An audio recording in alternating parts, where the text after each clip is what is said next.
मंच पर उपस्थित ऑल इंडिया यादव महासभा के राष्ट्रीय अध्यक्ष आदरणीय घोष साहब, आदरणीय हमारे वरिष्ठ श्री दिनेश यादव जी, जिनके आदेश पर मैं यहाँ हूँ और जो हमेशा हम जैसों को रास्ता दिखाते हैं कि भाई समाज भी एक चीज़ है, उससे जुड़े रहो। आदरणीय पुरुषोत्तम सर, आदरणीय श्यामनंद जी, आदरणीय नंदन भाई और जितने भी आदरणीय आरती जी, मैं बाहर वाला हूँ लेकिन आपके मन के अंदर रहता हूँ, तो मुझे इसलिए माफ किया जाए कि मैं बहुत सारे नाम भूल जाऊंगा। आदरणीय किरण भाई और उज्जवल जी का जिक्र अभी हुआ और आदरणीय सर, रेजांगला युद्ध पर पहला गीत करने का मौका मुझे 2016 में हम लोगों ने लॉन्च किया था और उस समय रिसर्च के दौरान जो बातें पता चली थी, उनका गर्व, उनका प्राउड आज तक हमारे अंदर है। अब ऑल इंडिया यादव महासभा ने जब एक ऐतिहासिक कार्य किया, मैं ऐतिहासिक इसलिए कह रहा हूं कि हमने जब एक गीत बनाया तो वो कुछ लोगों तक पहुंचा, लेकिन जब ये यात्रा पूरे देश का भ्रमण करेगी 8 महीनों तक, तो सोचिए कितने सारे ऐसे लोगों को ये पता चलेगा कि रेजांगला क्या है। और जब इंसान में किसी बात को जानने की इच्छा पैदा होती है तो फिर वो उसका उत्तर भी ढूंढ लेता है। जब आप रेजांगला टाइप करते हैं तो आपको पता चलता है कि अरे, हमारा तो इतना बड़ा गौरव है यादवों का भाई।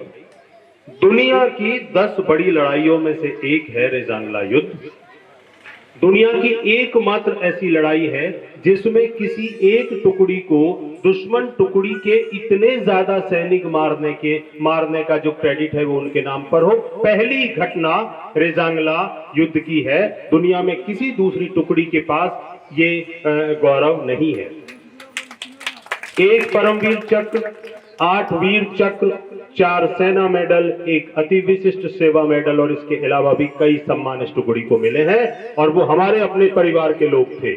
हम खुशकिस्मत हैं कि उनमें से कुछ लोगों को हमने जीवित देखा है, हमने उनसे बात की है। तो जैसा आदरणीय दिनेश सर ने अभी कहा, 2-3 बार मेरा धन्यवाद किया, ये सच बात है। ये बात इधर से नहीं बल्कि इधर से होनी चाहिए कि धन्यवाद तो मुझको उनका करना चाहिए कि मैं इस वजह से यहाँ इतने सारे अपनों से मिल पाया। मैं अगर शूटिंग के सिलसिले में यहाँ से कभी निकल जाता तो मेरे लिए सिर्फ ये गांव होता, लेकिन अब ये मेरा परिवार होगा। मैं जिंदगी में जब भी कभी यहाँ से निकलूंगा, मुझे ये पता ही नहीं कि यहाँ तो मेरे परिवार के लोग रहते हैं। मैं रहता मुंबई हूँ, लेकिन उत्तर प्रदेश में जो मेरे चाचा ताऊओं का घर है वो मुझे वैसा ही तो दिखता है बिल्कुल। तो ये जो अपनापन मिला है ये इस रेजांगला कलश यात्रा की वजह से मिला है और ये मेरे जैसे करोड़ों यादवों को इस बात का एहसास कराएगा कि देश के कोने कोने में हमारे लोग हैं और करोड़ों करोड़ जो गैर यादव भाई हैं उनको ये बताएगा कि यादवों के ऐसे ऐसे कितने इतिहास हैं जो बाहर नहीं आए। तो मैं सिर्फ इतना कह सकता हूं कि आज जिस जमीन पर मैं खड़ा हूं, जैसा आदरणीय दिनेश सर ने भी कहा, बंगाल को इसीलिए क्रांति की धरती कहा जाता है, क्योंकि जहां इतनी बहनें, इतनी माताएं निकलकर बाहर आती हो, वो प्रदेश वाकई क्रांति का प्रदेश ही हो सकता है। इस बात के लिए साधुवाद। महिला भागीदारी के बिना हम कुछ नहीं कर सकते हैं और ये यहाँ पर देखने को मिलती है। मेरे वरिष्ठ बैठे हुए हैं, हमें उनको सुनना है। मैं सिर्फ वो गीत जो लिखने और बनाने का मौका मुझे मिला, उसकी 4 लाइनें मैं सिर्फ गुनगुना देता हूँ। मैं सिंगर नहीं हूँ तो मुझे उसके लिए माफ कीजिएगा, मैंने लिखा और बनाया है, गुनगुना देता हूँ। जैसा लगेगा झेल लीजिएगा, आपका अपना ही तो हूँ। जो बीत गई पर मिटी नहीं वो कथा सुनाने निकले हैं, रेजांगला की गाथा हम घर घर पहुंचाने निकले हैं। जो बीत गई पर मिटी नहीं वो कथा सुनाने निकले हैं, रेजांगला की गाथा हम घर घर पहुंचाने निकले हैं।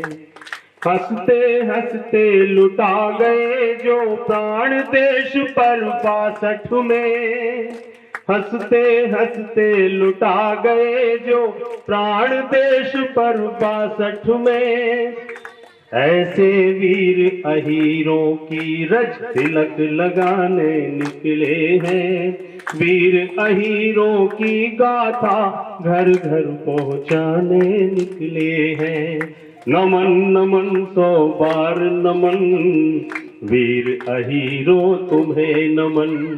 नमन नमन 100 बार नमन, यादव वीरों तुम्हें नमन।